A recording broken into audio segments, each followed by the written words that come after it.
What's up guys, my name is DJ CS and welcome to an all new Let's Talk. In this video we're going to be looking at the newest DLC in GTA Online, the Southern San Andreas Super Sport Series. If you are new to my channel and you don't know what Let's Talk is part of my channel where I discuss things going on in video games, entertainment, sometimes things going on in the world, things going on with me. It's been a lot of GTA lately just because that's what's on my mind, but I do other topics as well. So if you are new and you like what you are seeing and hearing, please subscribe, drop a like, and put some comments below. With all that said and done, let's talk the Southern San Andreas Super Sport Series.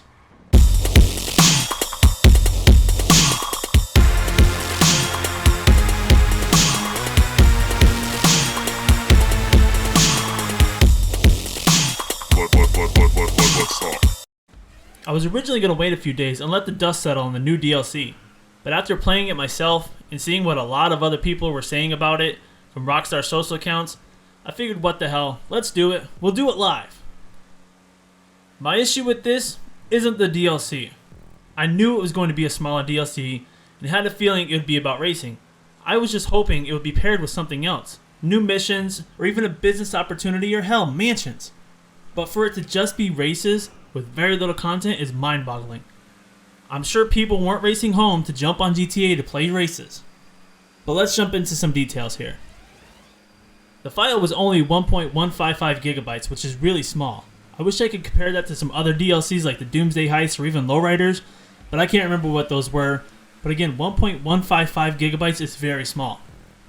They added 5 new cars and 10 races. There's the Entity XXR, and the Entity XXR doesn't look that much different from the original Entity XF. And from what I'm hearing, the new vehicles are already nerfed, so they aren't even that fast. And the XXR costs over 1.5 million more than the XF. There's the Cheval Taipon, the Vapid GB200, the Volcar Fagaloa, and the Declasse Hot Ring Sabre.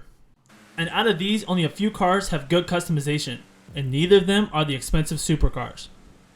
3 have liveries, but the liveries on the Vapid GB200 are kind of rally themed, which makes sense, it's the rally car.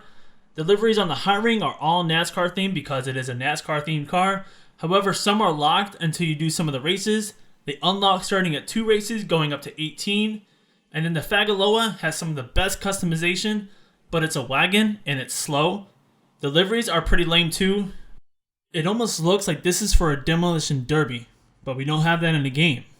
I do, however, like the paint job that Rockstar put on this one for their Newswire, because it's dolphin colors, and even though the Dolphins are pissing me off right now because they traded Jarvis Landry and doing a lot of other stupid things, that's something for a different topic, but I do like the colors on this one. And then there's the drip feeding, of course. They have 10 cars for drip feeding and 1 helicopter. I really feel that a lot of these vehicles are vehicles that were already made to be in the game, but they're just releasing them now.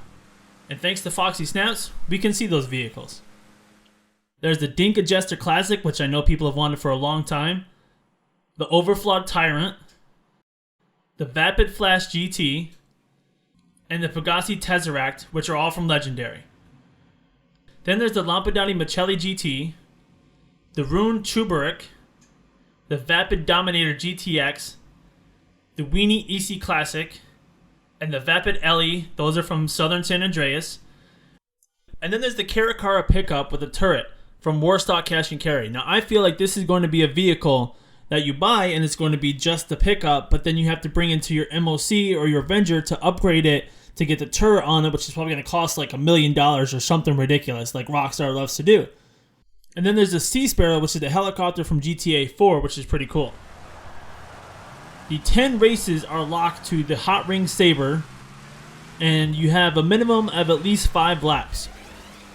And the races themselves are pretty simple, and I feel like they should have come out with these before they did stunt races and transform races, because those are pretty crazy races to have to just kind of go back to this basic style of racing.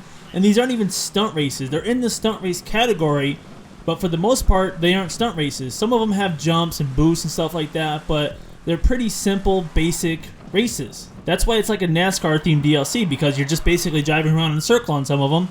And there's like a figure 8 one, and there's a couple with some other turns and stuff, but for the most part, they're simple races. The payouts are okay. Some people got like $60,000, but you have to remember, these are double money and XP right now, and you only make good money depending on how many laps there are and if you're in first or second. Rockstar announced in the Newswire that there will be 2 new modes that will be coming out. A target assault mode on April 3rd, which I think is an adversary mode. It says it's a race, but that has adversary mode written all over it. And 10 new special vehicle races coming out May 29th featuring vehicles from the Doomsday Heist, the Stromberg, the Deluxo, and the Thruster. They also added new racing suits, but they are overpriced, so buy them if you really want them, but I'd say don't waste your money. For what they are, the original racing suits look better. The last video I made was a GTA is dead video, and honestly, this is just further proving that point. Again, I knew it was going to be a smaller DLC and about racing, but I was hoping it was going to be paired with something to keep us in tune until the summer DLC came out. But again, my biggest issues are the customization on the cars. I thought they would have learned from the Cunning Stunts update with the ETR1, the Tyrus, and the RE7B. Like, those are great cars, but terrible customization. Another issue is a lack of content. 5 cars, 10 races that are locked to 1 vehicle, and 7 race suits, with more stuff to come out in a few weeks and then nearly 2 months after that. Not counting the drip vehicles, I'm talking about the new modes, the race modes or whatever that they have coming out. With games like Fortnite, Sea of Thieves on Xbox and PC, and Far Cry 5 just about to come out, GTA is losing and will continue to lose players.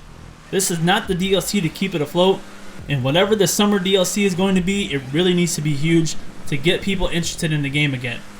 Races aren't going to do that. But that's going to do it for this video. My name is DJ CS. Have a good one, guys.